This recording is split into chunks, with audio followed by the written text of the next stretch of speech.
Let's go over the details again. After spending the Saturday evening watching a movie with friends, Melanie was reported to have left the Pine Avenue residence at approximately 1:40 a.m. Sunday, September 29th, 1996.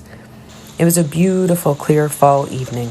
The brightness of the three-quarter moon softly illuminated the road, sidewalks, and all of the homes that lined both sides of the street.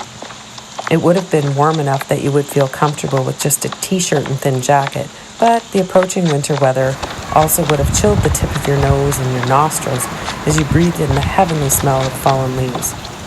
Picture her, smiling, happy, walking briskly on the sidewalk of this familiar, safe street she had traveled so many times with her friends, perhaps preoccupied with the anticipation of her next date with her new boyfriend, or recalling the best parts of the evening with her friends, or even excitement as she thought about her grandma's birthday the next day. Perhaps her daydreaming was interrupted by nervous thoughts as she never walked home alone, and suddenly the street seemed very different and somewhat lonely without a friend at her side. Imagine the sounds of muffled music and laughter and voices of teenagers enjoying some drinks at a house party she passed on the street. Someone could have been standing outside and called out to her as she walked by. Imagine the distant sounds of car doors slamming and motors revving as patrons hurried to leave the bar and head to Quebec or their next destination on their Saturday night of fun.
The walk home was only 7 town blocks, and soon enough she would have been approaching Armstrong Street, a much busier street.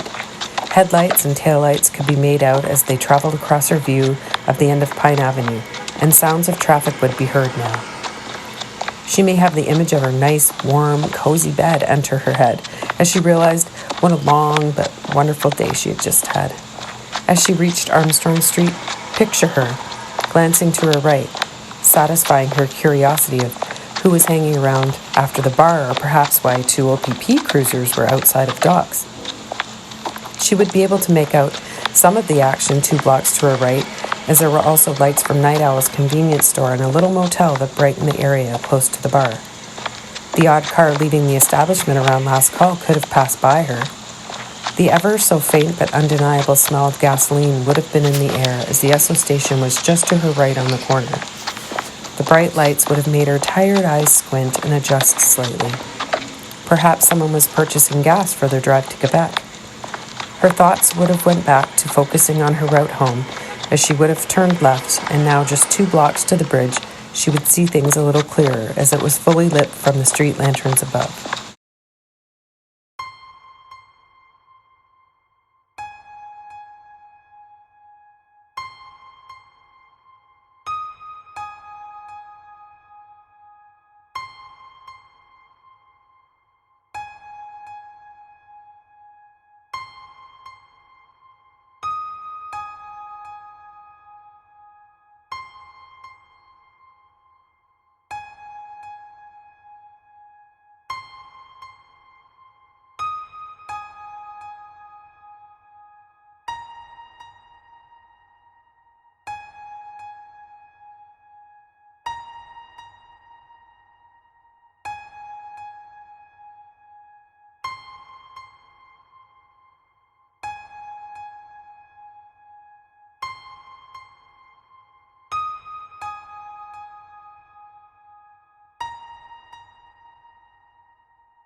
For a few moments, as she approached the bridge, the sound of the flowing water may have reminded her of her favorite place, Pete's Dam.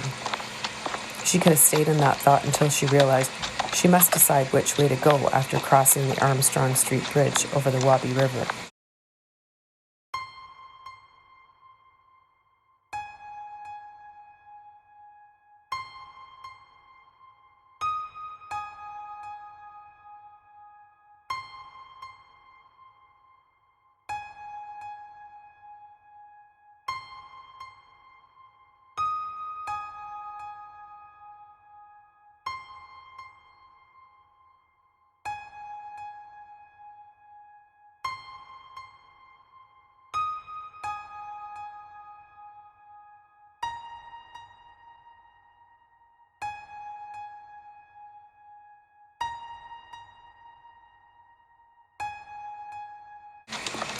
Should she take the one-way street, the first road to the right at the bottom of the bridge, the one beside the 3-story apartment building, or the second road on the right, which led to a dark back alley? Both options likely made her a little uneasy, as they were always considered creepy, especially alone late at night.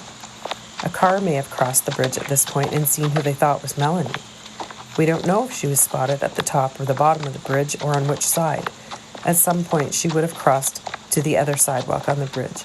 If she made it past the bridge, she would have passed by or been within close range of 3 churches at the church corners, a block or so from home at this point.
But she never made it home.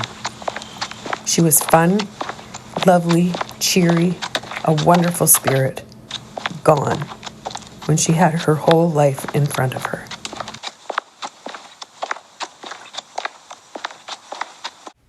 That's how Melanie's walk home should have happened.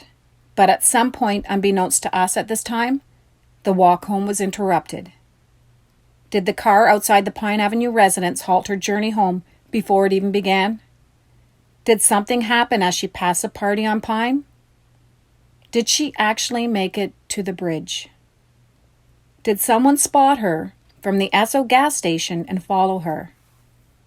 Where on Armstrong did she cross to the other side, if indeed she made it that far? Was she hit by a car on the one-way street at the bottom of the bridge, in the parking lot where the white van was last seen, or in the back alley behind? We have no way of knowing, at the current time anyway, at which point in the story the journey home got interrupted. People, it's time to bring her home, to her mom and her younger sister. Please, help Melanie finish her journey home.